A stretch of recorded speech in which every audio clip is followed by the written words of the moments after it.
Mabumbiana ni wanaume. Amena. Wanaume ya Yerusalemu, si ndio?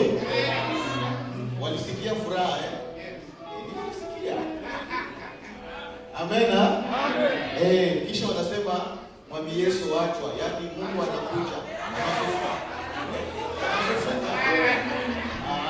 Sawa. Hapo nimekosea kidogo. Sawa, lakini niko sawa. Amena. Guys, niwaambie mmeme vizuri sana.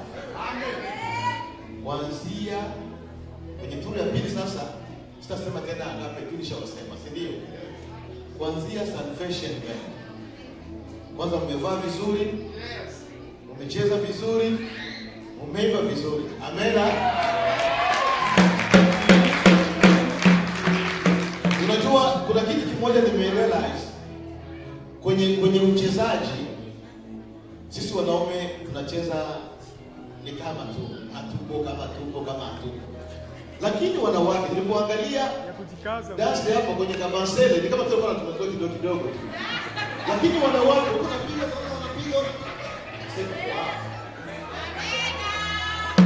Amena. Ndio maana tunaona wanawake zaidi ndio wanawekwa kipaumbele ili kila kitu kitoke vizuri. Ukiona wanaume watakuvurugia. Amena. Wadada zetu salvation band, Mungu awabariki sana. Hamjacheza vibaya hapa, mcheza vizuri, Mungu awabariki kabisa. Na kwa mwisho hapa, El Shaddai umetuua. Umefunga kila kitu. Hata kama nilikuwa nasikia maneno madogo ya kibega, lakini imeingia kwenye kichwa changu. Amena. Na nimejisikia kabisa kubarikiwa sana tena sana. Ndio maana nimesema kwamba sio kwamba na wewe pia umebarikiwa kama jinsi na mimi nimebarikiwa. Ukiwa umebarikiwa, Mungu akubariki zaidi. Amena. Furahi kwa Mungu. Mambo ni mazuri. Amen. Basi naona tunaendelea tu kwenye kubarikiwa tu kila mara. Ni muda mzuri ambao ni kutoa sadaka zetu. Na kanisa lote kwa ujumla na uimbaji wetu, na tutaalika present worship team wakaribie hapa ili watuburudishe vile vile. Ni muda wa kila mmoja. Walizani wameshinda, kumbe badala yake injili yaendelea. Walipomjua Yesu, walizani wameshinda, kumbe badala yake injili yaendelea. Walipomjua Yesu, walizani wameshinda, kumbe badala yake injili yaendelea. Walipomjua Yesu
Mimi ninakuabudu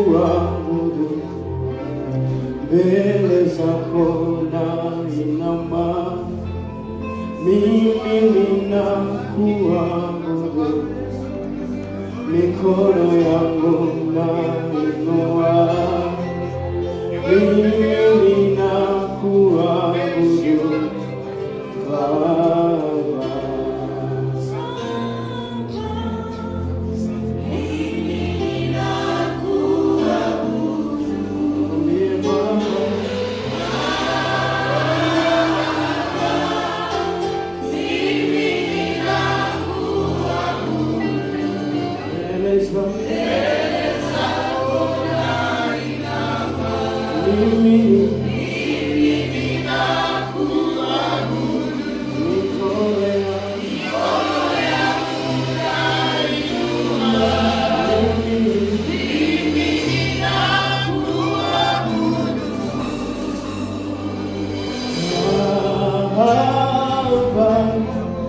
Mimi ninakuabudu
Isingelikuwa Baba, tungeitoa nani?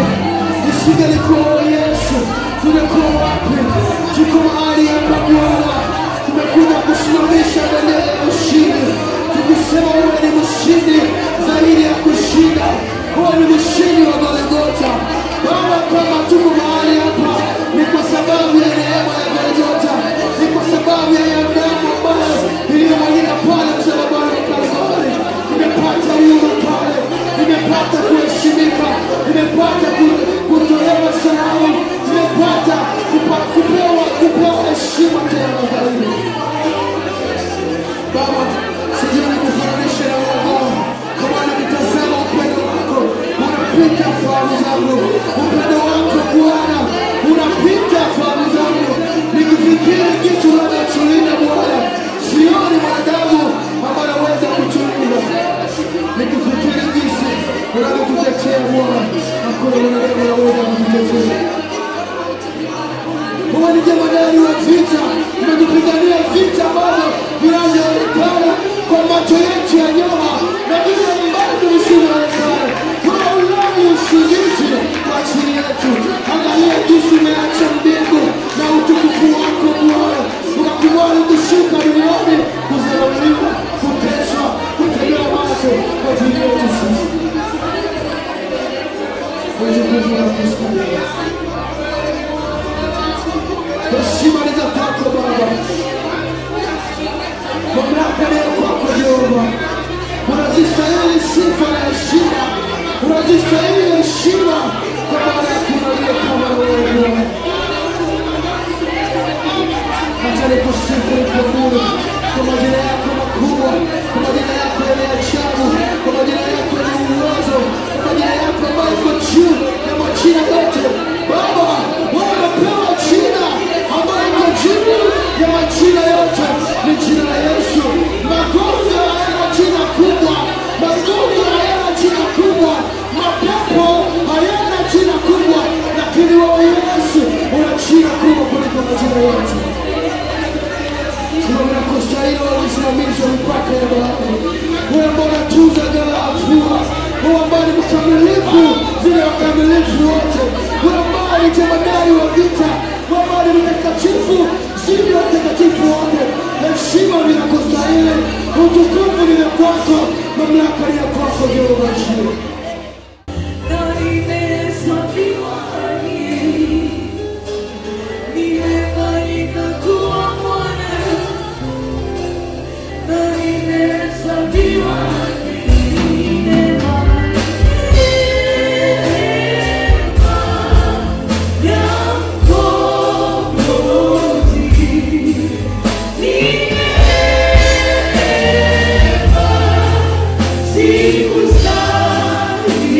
Oh,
Yesu, tukutape namna gani kwa makuu na maajabu unatenda. Hata maneno kinywani yanatuisha, hata majina ya kukuita yanatuisha, kama mama ametufanyia sisi wana wako.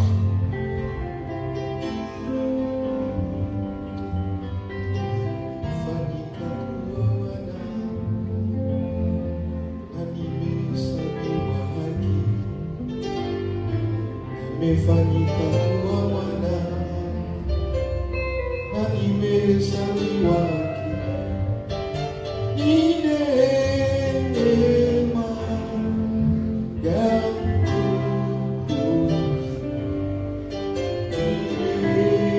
ni neema, sikustahili. Nimefanyika kuwa mwana. Yesu, nimehesabiwa, nimefanyika kuwa mwana, na nimehesabiwa. Unastahili Bwana, unastahili El Shaddai, unastahili Simba kabila la Yuda, unastahili mti wa uzima.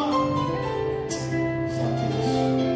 Mimi siku ya leo ningeitwa mwizi, siku ya leo ningeitwa kahaba, siku ya leo ningeitwa jambazi, lakini kupitia damu yako ya thamani Yesu Kristo umenifanya kuwa mwana wako. Acha nikushukuru Baba, unastahili.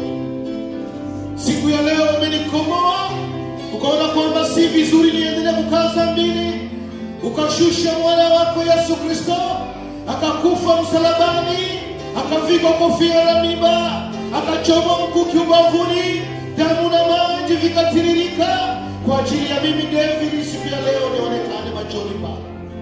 Unastahili Bwana. Tuseme nini El Shaddai? Tuseme nini? Haleluya. Asante Yesu. Asante Yesu. Bwana Yesu asifiwe.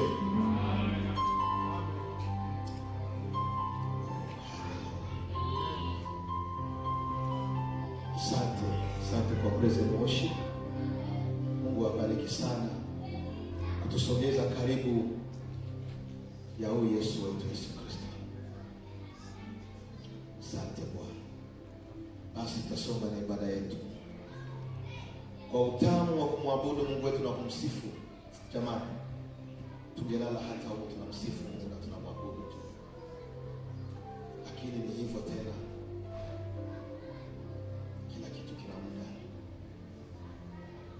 Bwana Yesu asifiwe. Amina. Tushangilie huyu Yesu Kristo. Asante Yesu. Acha nimwache mtumishi wa Mungu Celestine akaribie aombe matoleo na vile vile aombe mnenaji wetu wa leo. Karibu Bwana. Acha tukushukuru mtakatifu kimbilio letu. Yesu, hii ni siku ya ajabu uliyoshinda mauti. Shetani alijihimiza kwa nguvu zake zote, akaonekana kwamba ni mshindi. Lakini kwa nguvu ya ajabu ya Mungu, kwa kuwa wewe ni Mungu uliyeumba kila jambo, ulijitukuza, ulishuka kaburini, ukakubali ukashuka kaburini. Lakini ili uonekane kwamba ni Mungu, baada ya siku 3 ukafufuka. Walishikilia na mawe ili usiweze kutoka, lakini kwa kuwa wewe ni Mungu, ulikuwa na njia elfu za kuweza kutoka kaburini. Basi Mungu, tunakushukuru kimbilio letu Mungu, kwa maajabu, kwa upendo mkubwa ulioufanya. Ulituonesha kwamba kweli unatupenda, ukakubali mwana wako akafa msalabani, akashuka, akapanda msalabani, yuko uchi ili tuweze kukombolewa.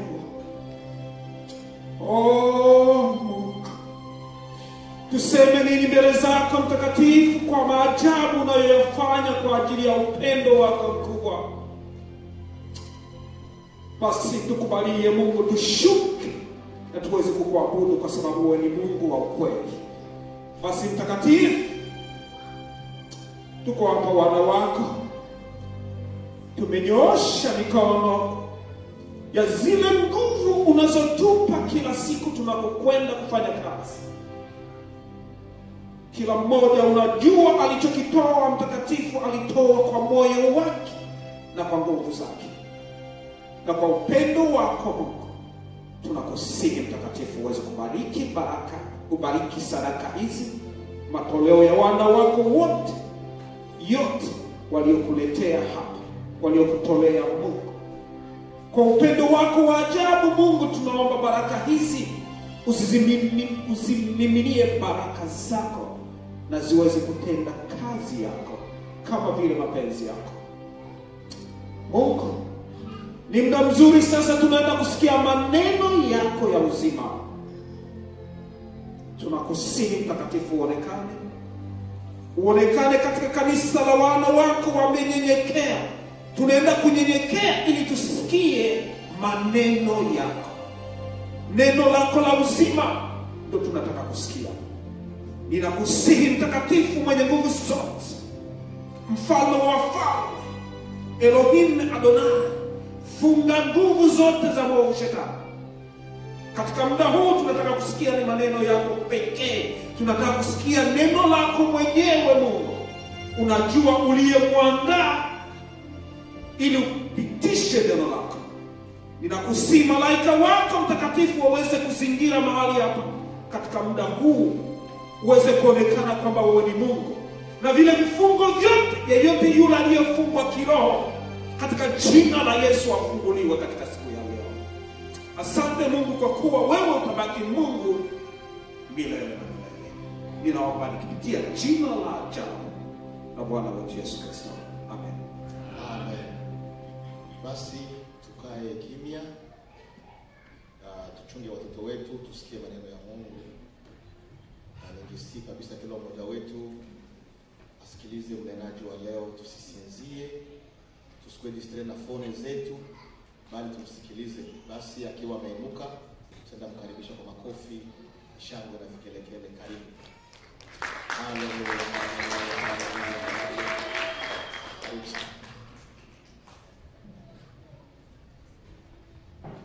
Bwana Yesu asifiwe. Amen. Jina la Bwana lipewe sifa. Amen. Hizo sifa zako sijazisikia kama unapatia zani au unampatia Mungu. Jina la Bwana lipewe sifa. Amen. Jina la Bwana na libarikiwe. Uhuru wa Yesu. Sema amen. Shangilia Bwana kwa siku ya leo. Shangilia Bwana kwa neema ya leo. Bwana Yesu asifiwe sana. Tutaenda haraka kidogo leo, sababu kuna vipindi vingine. Lakini natamani sana uwe tayari kupokea. Natamani sana uwe tayari. Kuwa tayari, kuna mambo mengi. Unaweza kuwa kwenye jumba la ibada lakini usiwe tayari. Unaweza kuwa hapa, tunaona mwili wako huko hapa lakini hauko tayari. Kuwa tayari ni kusema kwamba lile linalokuja linakusaidia. Bwana Yesu asifiwe sana. Kuwa tayari ni kwamba lile neno ambalo Mungu anatamani usikie linakufundisha. Jina la Bwana libarikiwe. Fungua Biblia yako katika Injili ya Yesu kama ilivyoandikwa na Yohana Mtakatifu, sura ya 19 mstari wa 17. Yohana sura ya 19 mstari wa 17. Na kusubiri ufike pale, mimi nimekwisha kufika. Yohana sura ya 19 mstari wa 17. Tumefika wote? Tumefika? Naona huko wazee wajafika. Kule nyuma tumefika? Rita tumefika? Hauna Bible? Yohana sura ya 19 mstari wa 17. Tusome wote kwa pamoja. Akatoka, siwasikii. Akatoka hali akijichukulia msalaba wake mpaka mahali paitwapo fuvu la kichwa, au kwa Kiebrania Golgotha. Bwana Yesu asifiwe sana. Tuombe Mungu. Mungu wangu uliyeziumba mbingu na nchi, mwamba na kimbilio letu ni wewe Bwana. Nakuja leo ambayo ni siku ya kwanza ya juma. Ina sababu ni kwamba ni siku ulishinda mauti. Ni siku ambayo ulimshinda shetani. Ulipokuwa msalabani walikuchekelea, aibu ulichukua, lakini Bwana siku ya leo, siku ya kwanza ya juma, ndiyo umekuja kushinda mauti. Na mimi niko hapa mtoto wako, sijui kuongea. Kuna watu wana elimu kuliko yangu hapa. Kuna watu wanaelewa maandiko kuliko mimi. Kuna watu wanaelewa tafsiri kuliko mimi. Bwana, natamani wewe useme nao. Wana wako wako hapa, sijawaita mimi. Wamekuja ili kusikia kutoka kwako. Hawajafika hapa kusikiliza kutoka kwa zangu. Naomba Bwana useme nao. Naomba Bwana kile ambacho umenipa wape nao. Katika jina la Yesu Kristo naomba na kuamini yote. Amen. Bwana Yesu tusaidie sana. Wapendwa, mimi inapokuwa vipindi vya Pasaka na kipindi cha Pentecost nakuwa tofauti sana. Sababu ni vipindi ambavyo ni vipindi vizuri sana kwa Mkristo. Zaidi sana Pasaka. Katika Biblia mzima hakuna sehemu ambayo Kristo ameagiza kufanya tofauti na kipindi hichi. Kwa hiyo tunapofika muda wa Pasaka kusherekea, tunapokwenda kufanya ukumbusho wa kifo cha Yesu Kristo, lazima uwe mtu wa kutafakari sana maandiko. Na tunaposogelea wakati wa kushuka kwa Roho Mtakatifu, ina maana kwamba tumetiwa nguvu. Ndio ujio wa Roho. Sema amen. Amen.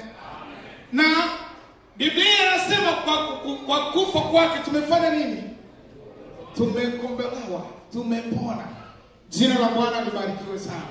Sasa muda wote ninapopewa nafasi ya kufundisha, wakati wa Pasaka, wakati wa Pentecost, ninakuwa na sijui, najiuliza niseme nini, nifanye nini, sababu moyo wangu unakuwa na jaa furaha. Kwa hiyo ninakuwa na mambo mengi ningetamani ningekueleza. Kunakuwa mambo mengi natamani tungezungumza, lakini siwezi kuyamaliza yote. Bwana Yesu asifiwe sana. Siwezi kuyamaliza.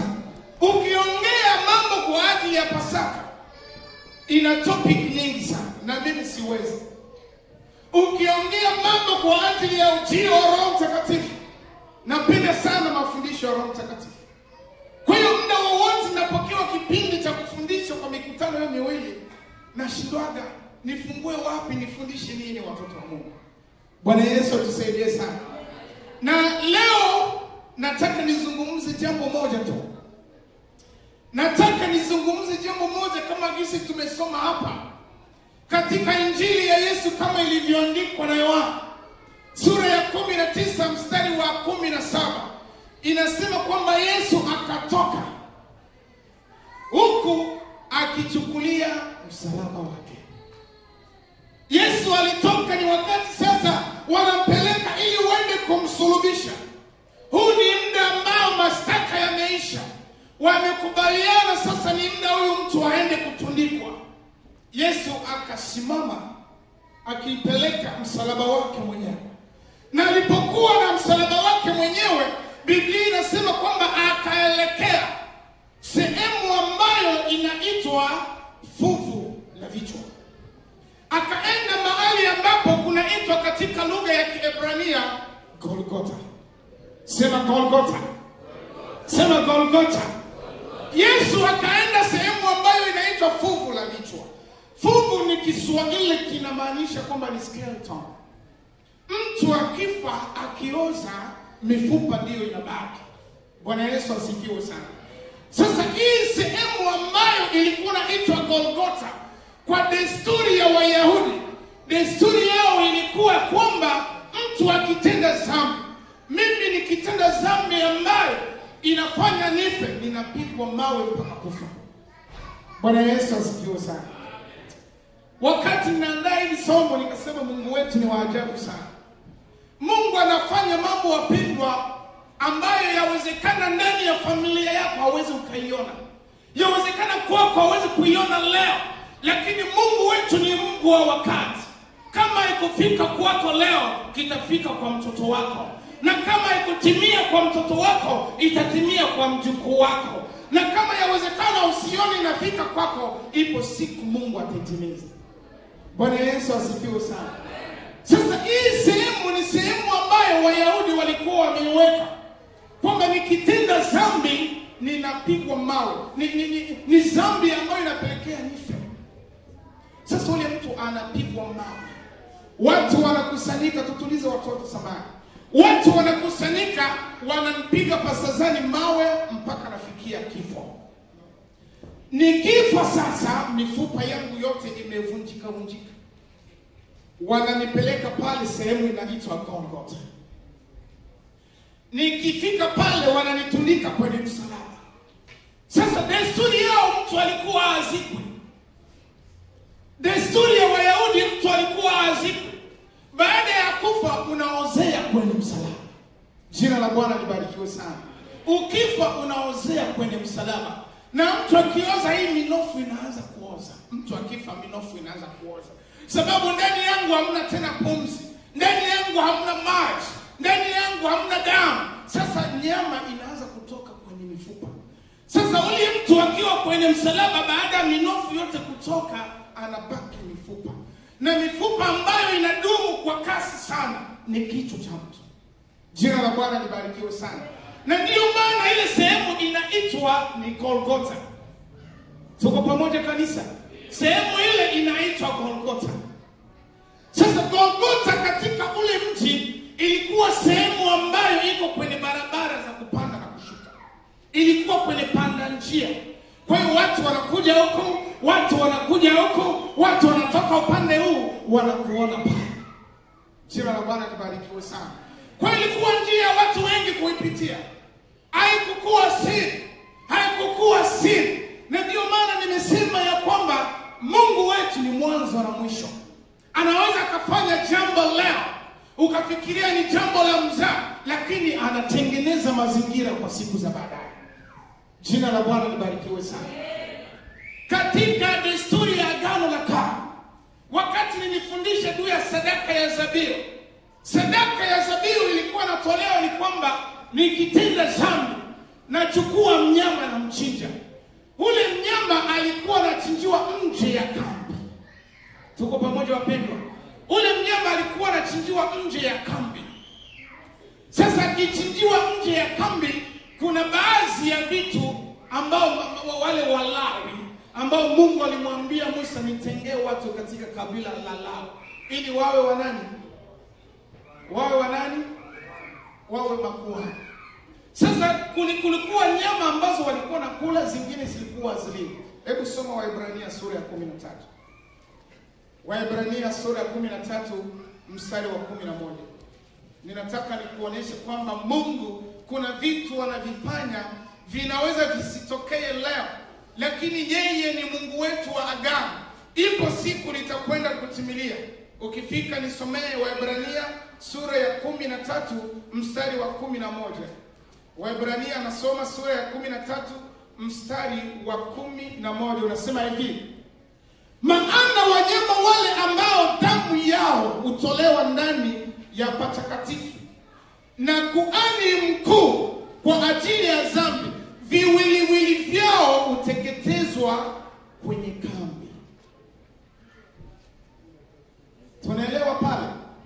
Viwiliwili vya zile nyama, viungo vya zile nyama vilikuwa nateketezwa nje ya kambi. Mungu aliandaa mazingira katika Agano la Kale kusema ya kwamba zabihu ambayo inatoa damu, viwiliwili vyako, mwili wake unabaki nje ya kambi. Kile ambacho kinapelekwa na wale Walawi ambao ni makuhani ilikuwa damu tu na baadhi ya nyama za moyo. Sasa vile ile damu inakwenda katika hekalu. Jina la Bwana libarikiwe sana. Hili linalinganisha na jinsi Yesu alivyosulubiwa pale Golgotha. Ilikuwa sehemu ya nje, ilikuwa sehemu ya kila mtu anaona, na ndiyo inafananishwa na andiko hili la Waebrania ya kwamba ili zabihu ikubaliwa na Mungu lazima kiwiliwili kiwe nje ya kambi. Sema amen. Bwana Yesu asifiwe sana. Unaona mpango wa Mungu? Wana wa Israeli walifikiria ni jambo la kawaida, lakini Mungu alikuwa anatayarisha ukombozi. Mungu alikuwa anatayarisha ukombozi wangu na wewe, kwamba Yesu atasulubiwa ndani ya hekalu, atasulubiwa sehemu ambayo inaitwa Golgotha. Jina la Bwana libarikiwe sana. Jina la Bwana lipewe sifa. Kwa Mungu wetu ni Mungu wa mpango.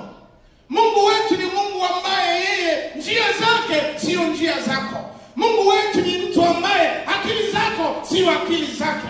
Mungu wetu ni mtu ambaye mawazo yake sio mawazo yetu. Yeye anatuwazia mema kila saa na kila dakika. Bwana Yesu asifiwe sana. Jina la Bwana lipewe sifa. Sasa wakati naandaa ili neno nikasema niambie watoto wa Mungu nini. Leo nataka nizungumze juu ya thamani ya msalaba. Jina la Bwana libarikiwe. Leo nataka niseme na wewe juu ya thamani ya msalaba. Value ya msalaba. Value ya msalaba. Leo sitazungumzia juu ya aina ya msalaba. Sitazungumzia msalaba ulianza wapi. Sitazungumzia nani alianza msalaba, maana yake nini. Ili ni somo lingine. Tunaweza kufundisha maana ya msalaba, ni somo ndefu. Lakini leo nataka nizungumze na wewe juu ya thamani ya msalaba. Jina la Bwana lipewe sifa. Sema amen. Jina la Bwana libarikiwe. Nataka kuzungumza juu ya value ya msalaba. Nikizungumza juu ya thamani ya kitu, nafikiria wengi hapa tunaelewa thamani ni nini.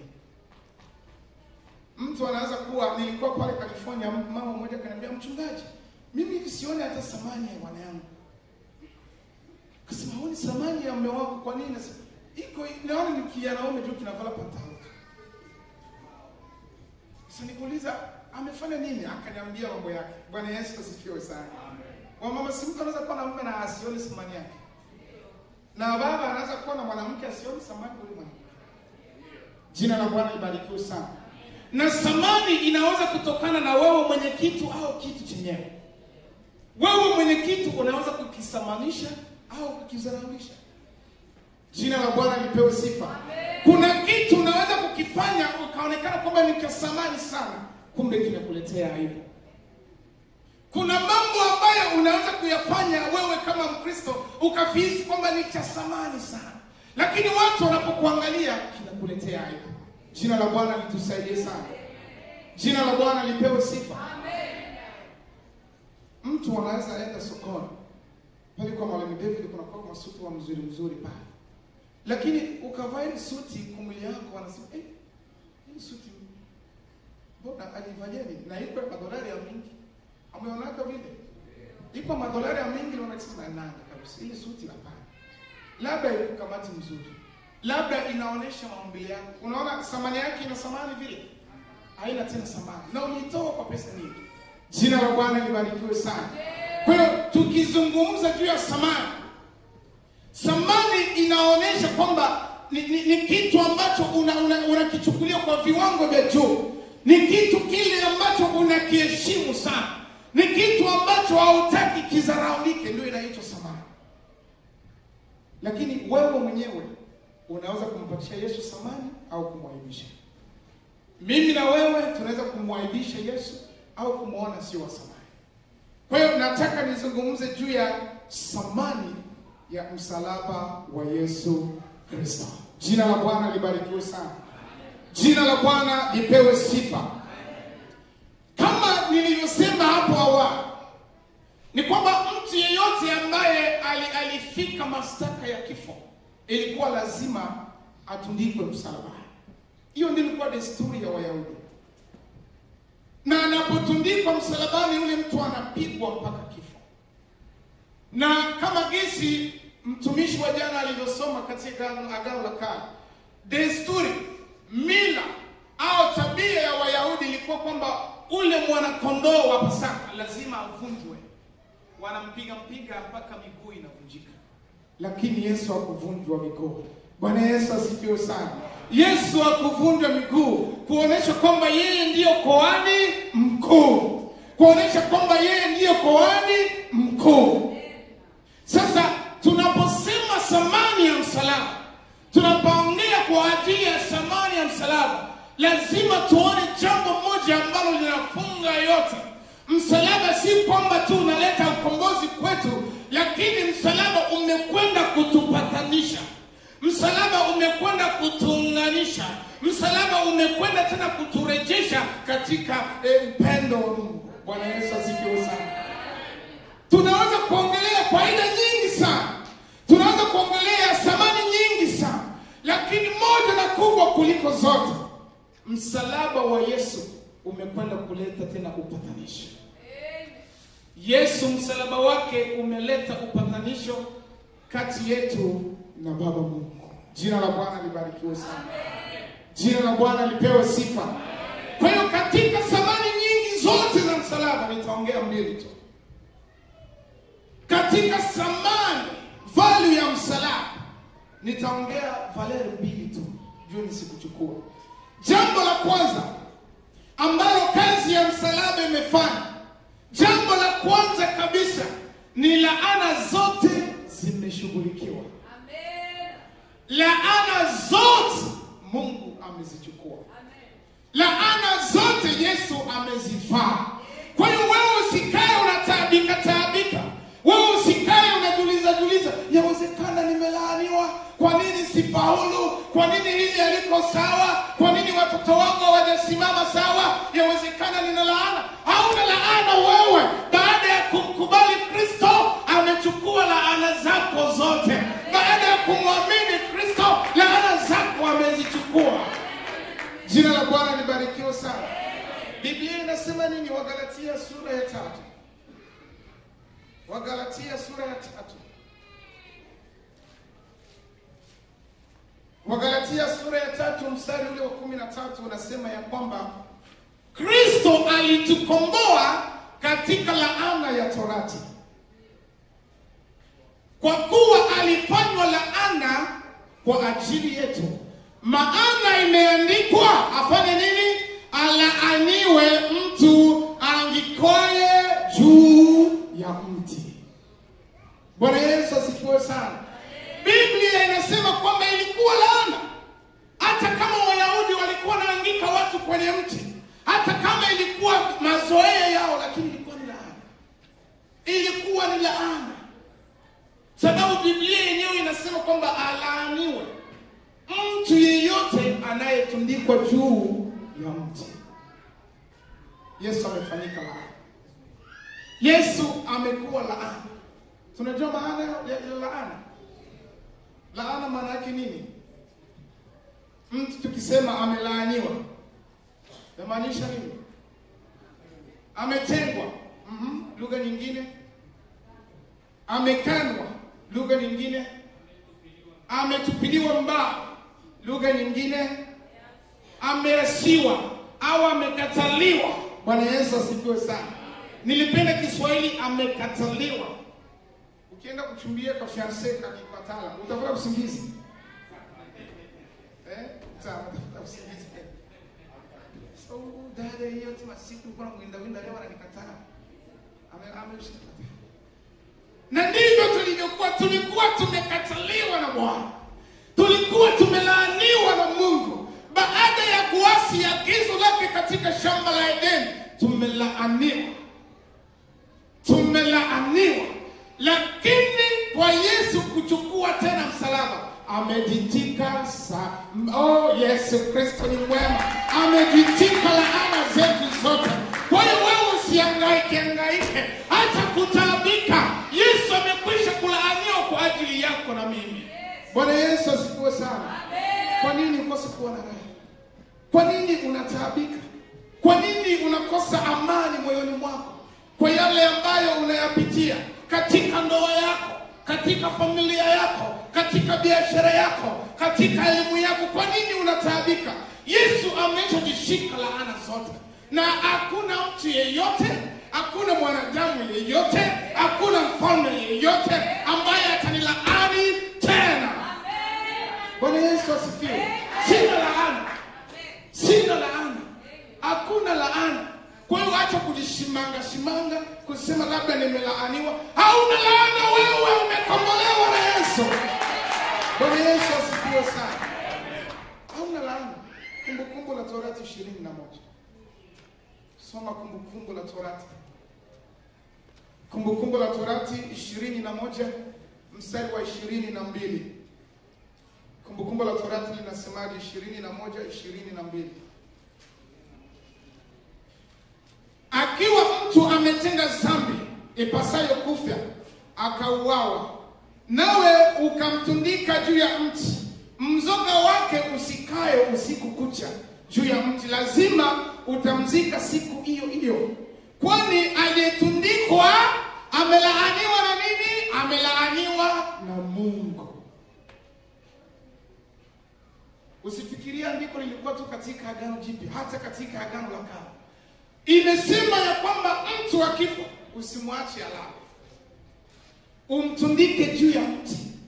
Na Yesu alitundikwa juu ya msalaba, na alipotundikwa juu ya msalaba amelaaniwa na Mungu. Upendo gani huo wapendwa? Yesu amekubali laana. Yesu amekataliwa. Yesu amemwita muasi. SBCC waasi. Jina la Bwana libarikiwe sana. Jina la Bwana lipewe sifa. Sisi hatuko waasi tena. Sisi hatukukataliwa tena. Sina laana, sina jambo lolote. Yesu amejitika laana zangu. Yesu amejitika laana zangu. Hata kama napitia magumu, hata kama napitia misukosuko, najua atatengeneza njia, sababu yeye anasema atatengeneza njia pasipo njia. Bwana Yesu asifiwe sana. Maandiko ni mengi, hatuwezi kusoma yote. Jambo la pili, thamani ya msalaba, nilipenda hii, inaleta ushindi juu ya dhambi. Thamani ya msalaba inaleta kushinda dhambi. Tukisema kushindana, yamaanisha kwa baba wawili pale wako wanapigania super. Baba wawili wanaoneshana nguvu, sio kushindana. Tukianza kupigana na mzee leo hapa, mtupatie masaa ngapi? Mfano mmoja atalala hapo chini. Jina la Bwana libarikiwe. Na yule ambaye hakulala anaitwa ni nani? Ni mshindi. Kwa hiyo msalaba wa Yesu umetupatia ushindi juu ya dhambi. Warumi sura ya 6. Warumi sura ya 6 mstari ule wa 6. Warumi sura ya 6 mstari ule wa 6. Kitabu ni cha Warumi sura ya 6 mstari wa 6. Kunasema hivi: mkijua neno hili ya kuwa utu wetu wa kale, nilipenda hapa, utu wetu wa kale ulisulubiwa pamoja naye, ili mwili wa dhambi ubadilike, tusitumikie dhambi tena. Umesoma pale vizuri? Ukijua neno hili ya kuwa utu wetu wa kale ulisulubiwa pamoja naye, ili mwili wa dhambi ubadilike, tusitumikie dhambi tena. 14 inasema hivi, kwa maana dhambi haitatawala nyinyi, kwa sababu hamwi tena chini ya sheria, bali chini ya neema. Jina la Bwana lipewe sifa sana. Hatuwezi tena kutawaliwa na dhambi. Hiyo ndio kazi ya msalaba pale Golgotha. Dhambi haiwezi kututawala. Kutawaliwa ni kuwa chini ya mamlaka ya mtu. Kutawaliwa ni kuwa chini ya sheria. Nikisema wende huko, unafuata. Akisema fanya hivi, unafanya. Hiyo ndiyo kutawaliwa. Jina la Bwana libarikiwe sana. Sasa Biblia inaniambia ya kwamba mimi sitawaliwi tena na dhambi. Hata kama ikija, si kwamba msalaba wa Yesu umenipatia ushindi wa dhambi, lakini nina nguvu ya kushinda dhambi. Bwana Yesu asifiwe sana. Si kwamba tu imenipatia kushinda dhambi, lakini ninakuwa na nguvu ya kushinda dhambi. Bwana Yesu asifiwe sana. Jina la Bwana libarikiwe. Kwa hiyo tukisema kwamba utu wetu wa kale ni utu gani? Utu wetu wa kale ni maisha ambayo tuliishi kabla ya kumjua nani? Kristo. Na tukimjua Kristo, tunaona kazi aliyofanya msalabani alipokufa. Ule mwili wetu, zile tabia zetu, yale matendo yetu yote ya kale yamezikwa pamoja naye. Jina la Bwana libarikiwe sana. Ndio utu wa kale. Kama hujamjua Mungu, nitakuelewa. Ile hali ya kusumu chakula, kama hujamjua Mungu, nitakuelewa. Hali ya kuonea wengine wivu, Pastor Zane na valaka kasuti kamzuri, unakuwa na wivu, nitakuelewa. Lakini ukisha kujua thamani ya msalaba, ukishajua kazi ya msalaba, kwamba hauko tena chini ya dhambi, zile tabia zako za zamani, kuvaa manguo ambayo haikustahili kuvaa, kuweka vitu ambavyo Kristo hastahili, vyote vimezikwa. Vyote vimezikwa. Vyote vimezikwa. Umezaliwa kuwa mwana mpya. Umezaliwa kuwa mtu mwingine. Shangilia Bwana kwa utukufu wake.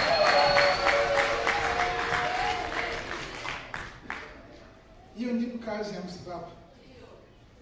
Sasa kuna kitu hapa nataka kusema. Unajua kwamba dhambi yoyote unaijua wewe ambayo ina nguvu ya kutawala mtu au Mkristo, haiko nafasi ndani yako. Dhambi yoyote haina nafasi ndani yako. Yaani ukiunganisha dhambi zote ambazo unazifahamu, hazina nafasi ndani yako. Haziwezi kuwa na nafasi ndani yako. Hazina nafasi ndani yako. Lakini zikipata nafasi, usiseme tu kwa lugha nyingine, basi unajua. Siku moja mchungaji Jackson alihubiri kwamba kusema dhambi kwa Mkristo ni nini? Ni ajabu. Sababu hujui lini itatokea. Ni kweli ni ajabu.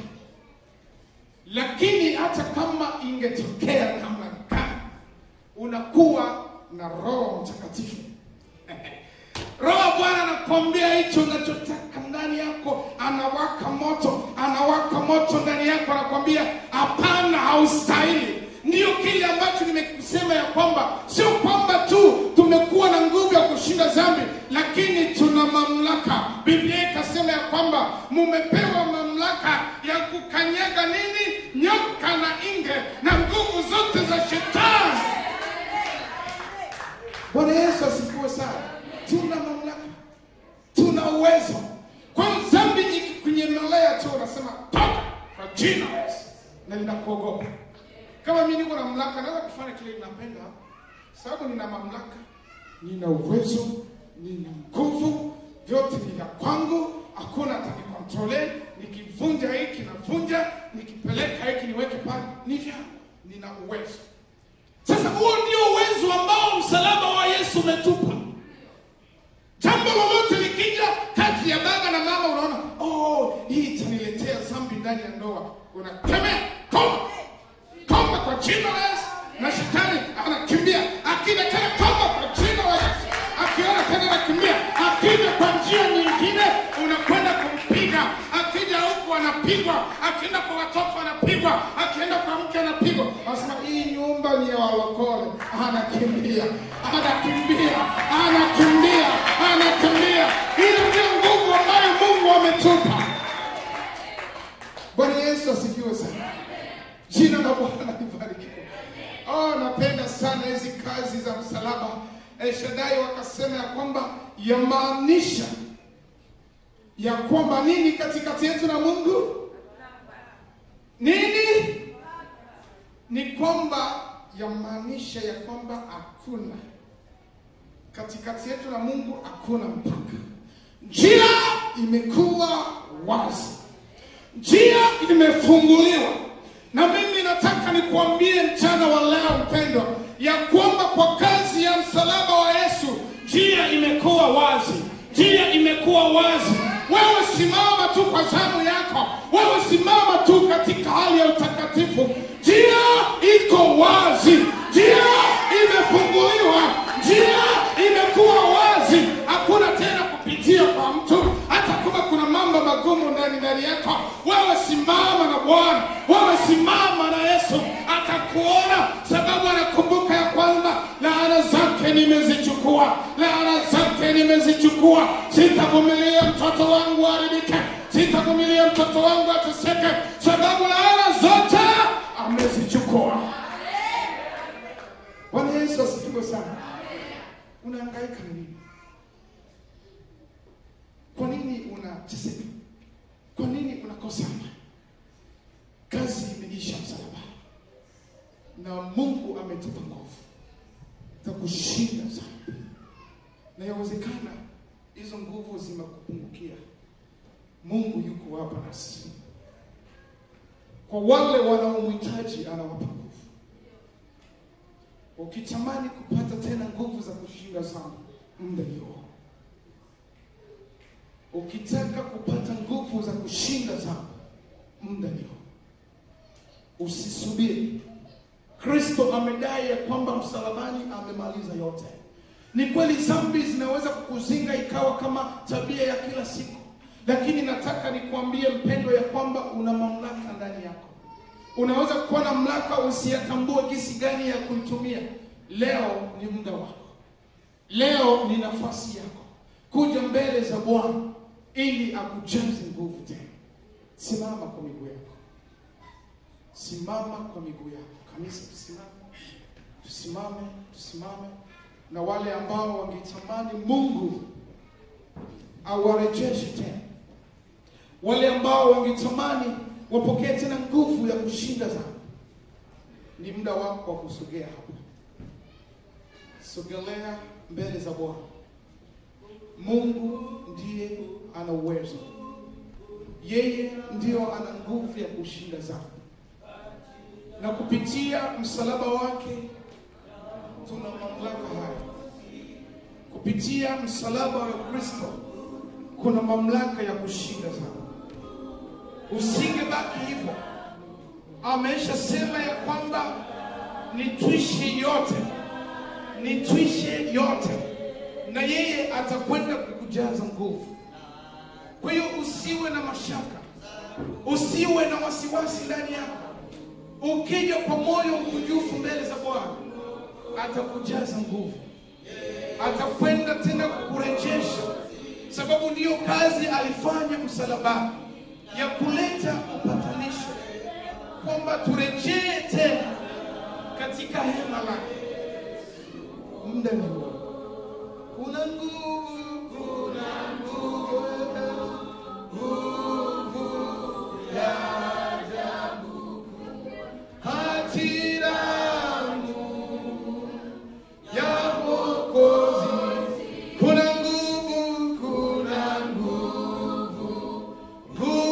nguvu ya ajabu kati yangu yake.